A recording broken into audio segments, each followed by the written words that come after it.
What's up, broken army? Behold, this is the day that the Lord hath made, and we shall rejoice and be glad in it. A little something in my throat there.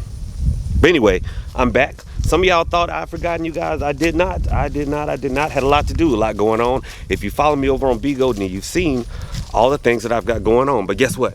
I'm back. I'm here.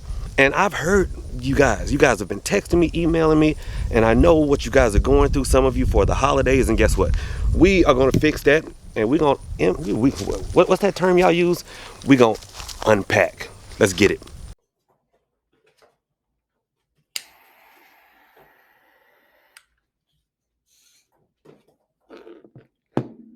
I'm here.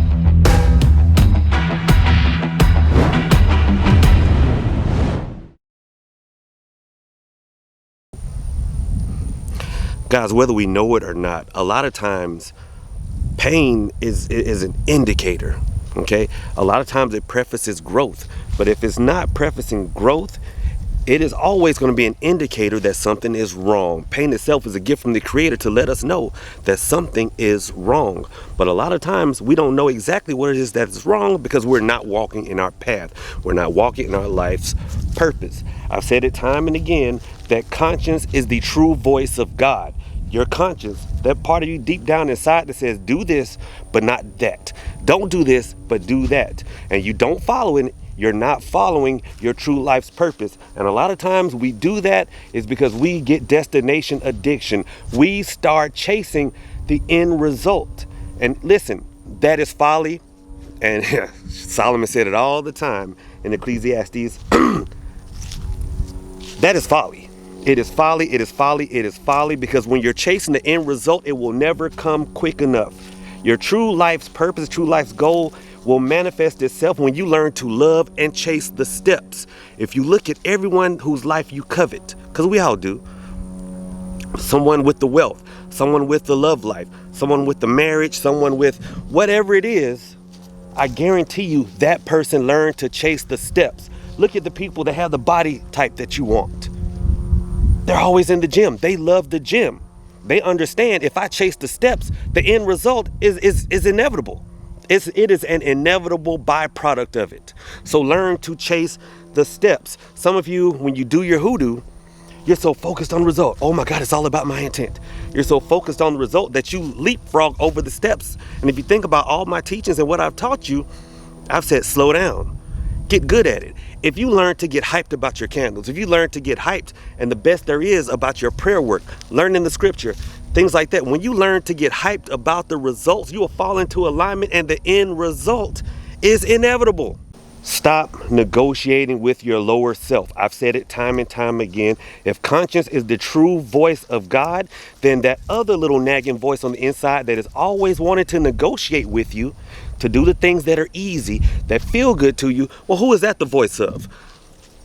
Someone once said that the only power that we hold over the devil, the enemy, however you want to refer to him, is our ability to simply say no. And the devil knows this. That other part of you that's inside, because we all have an inner spirit, an inner God, we have an inner other, because life is about balance.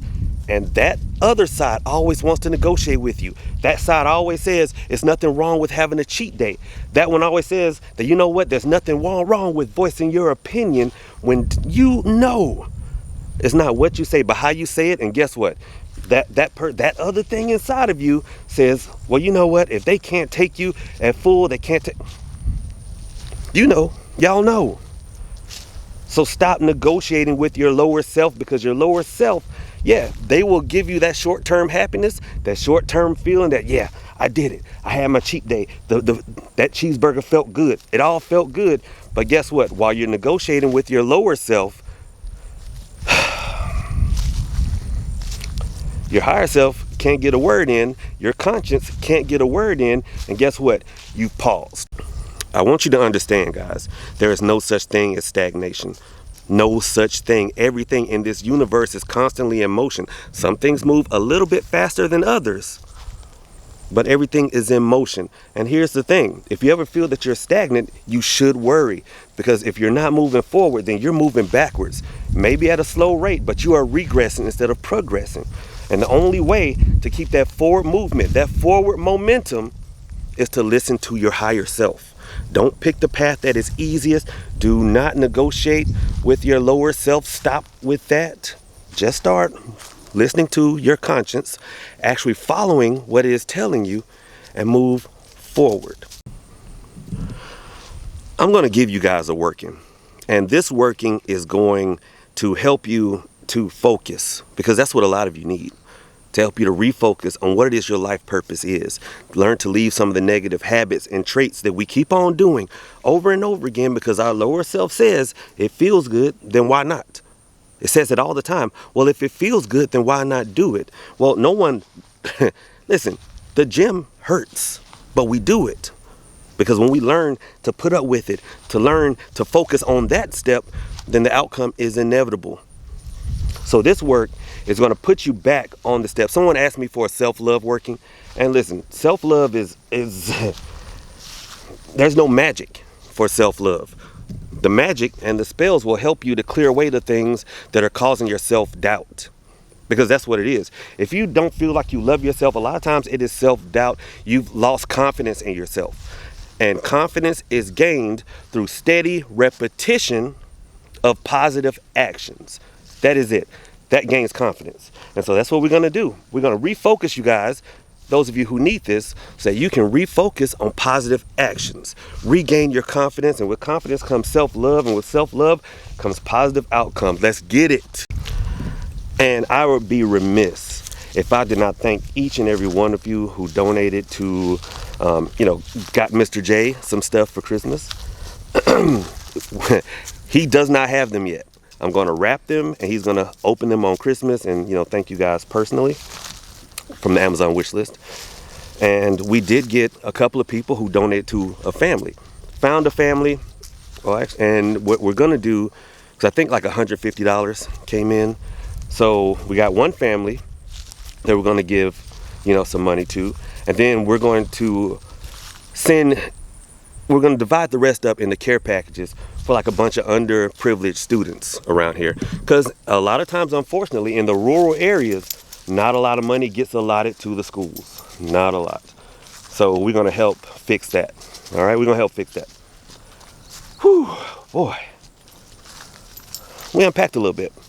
If this was, if you gained some value from this, do me a favor, hit the like button, the thumbs up, subscribe, share. Because, like I said, it's not always about the spell. Some of your spell work doesn't work because you guys are so focused on the end result. The end result, your intention. And anyone who's ever worked with me on a love case knows that the words I'm speaking are the truth. I may not have told you, but that's the truth. Because what did I tell you guys to do if we're doing love spells together? Huh? Don't focus on the person. Focus on you. Bettering you. Focus on being calm. Focus on not arguing so much. Not engaging in an argument. Even if you feel that you should, don't. And what do? You've learned peace, inner calm. You've learned that, it's not what I say a lot of times, but how I say it. The end result was inevitable, but you have grown along the way. So now you won't ever have to come back to me for a love spell. All right, you won't ever have to come back to me for a love spell, which is good, because I hate having to repeat stuff because y'all being hard-headed. Okay, guys, so for this working, right, in order to refocus you and recenter you on your correct path and allow you to leave the things behind you that are not benefiting you, you're going to need some symbols of these things, the things you need to do away with.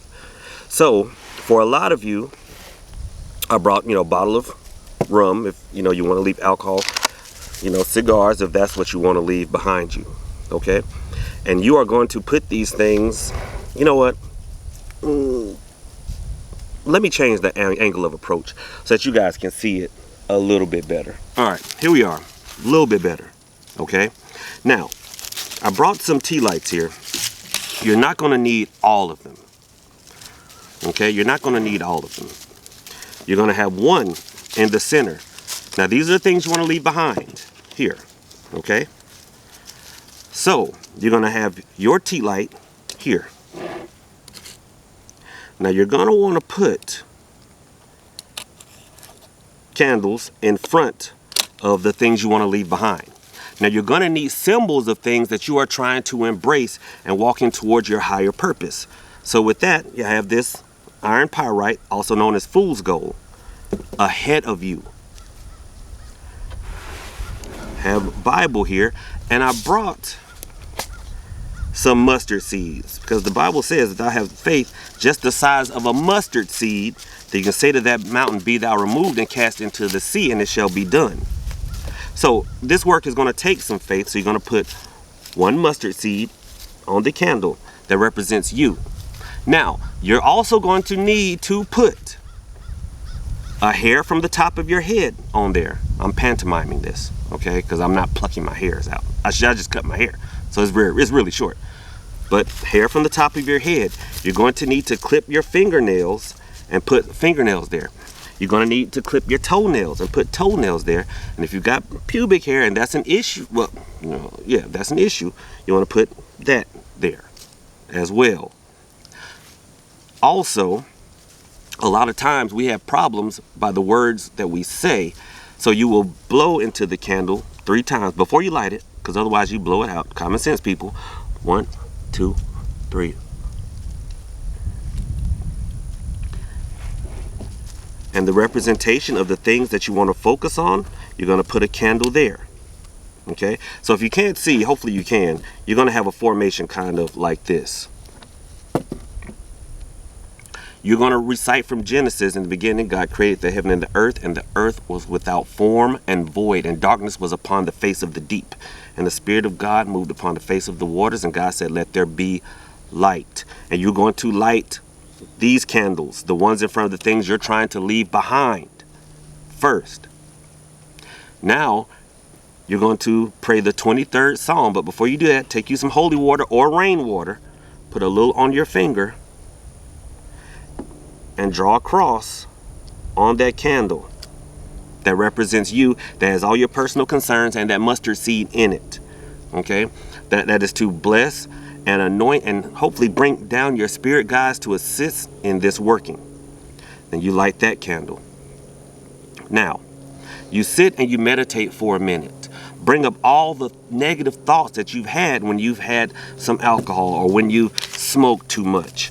You know, all the coughing and wheezing, or, you know, if you smoke some other stuff, trying to come up with money for it, how you felt when you didn't have money for it, or how low you felt when you spent your last move, dog.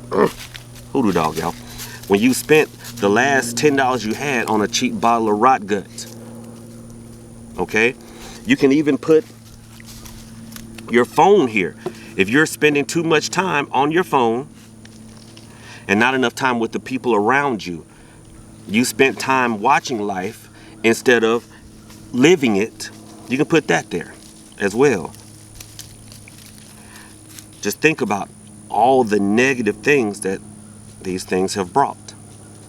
And then when you are ready to let them go, you will lick your fingers, extinguish these candles, and then light this candle here. All right? You'll light that candle there. See, what you're doing is, you know, I've always told you guys that spiritual law and physical law, they run parallel to each other. So if you are inside the house, think about this. When you're standing inside the house at nighttime and, you know, you have all the lights on, when you look out the window, it's hard to see because you're standing in light, so you can't see through all that darkness. Well, that's what you're doing when you extinguish these candles. You're casting them in darkness. You will no longer focus on those, and then you light the candle here, so that is what you can see. That is what you will move forward in. That is what you will progress towards. Extinguish the candles, gather things up, and do this every day for 3, 5, or 7 days. When you're done, throw everything away. Throw the things away. Gather the things that you want. Place them on your ancestor altar. If you don't have an ancestor altar, place them on your nightstand. If you don't have a nightstand, place them on your dresser. If you don't have a dresser, y'all see where I'm going with this. Place them somewhere. And watch, don't the addictions, you know, the negative thoughts, the negative self-talk that you have every time you walk past the mirror or you think about your life, that stuff will start to fade away. Now here comes the hard part. You have to keep the momentum up. The working has gotten you off on a good start. You have to maintain the momentum and maintain the focus. All right? Hopefully this helps. I've done my part. Now it's your turn. Hey Tabitha. Hey Tabitha. That's my new cat, y'all. Whew. All right, guys. That was fun. That was fun. You know, I love giving workings that I know are beneficial to your greater good, when even y'all may not know what your greater good is, because you're thinking short term and, oh, you know, if I can just have this person, I'll be happy. If I can just have this, then I'll be happy. Guys, happiness is not a destination. You know, happiness is internal. Just like when I said that, you know, pain is a gift. Now, I know what some of y'all little nasties were going to say in the comment section. It surely is, Daddy. Pain is a gift. Can I have some more? The power of Christ compels you. No, but pain is a gift in the sense that it lets you know that something is wrong. It is internal. It is your pain. So it is not called your pain. You can't put it on somebody else. It is yours. You have your pain inside, so it lets you know that something is wrong here. So that's what that workman's going to do. It's going to help you to fix it, address the causes of your pain in here. Case in point, anyone who's ever been in a relationship with me knows I hate the silent treatment. I hate it. I hate it. I hate it. But listen, I can't be mad at them for doing it. That's their choice. That's their free will. But I can fix how I react to it. Now, shoot, you can give me the silent treatment. I'm telling you, and fellas, I'm gonna help y'all on how to beat the silent treatment every time, 100%. But now it's not a ploy that can be used against me and my own emotions. I addressed my pain inside, internally. All right, well, listen, guys, thank y'all for spending however long this video is gonna be, amount of time with me while I ramble and rant. Hopefully you guys enjoy the work, but not just enjoy it, do it. Do it, do it, do it. Write that one down in your book. And hey, if you guys want to see me edit this video, well, it's gonna be too late. But guys, go on the Bigo Live app and follow me. I do live streams there every day from like 2 to whatever. All right, but 2 p.m. Eastern, I'm on the Bigo Live app every day. So follow me there. Thank y'all so much. You know, from the bottom of my heart, I appreciate you. You guys could have been anywhere in the world, but you chose to watch this video. Don't forget to give me the thumbs up. And I'm up out here again. Bye.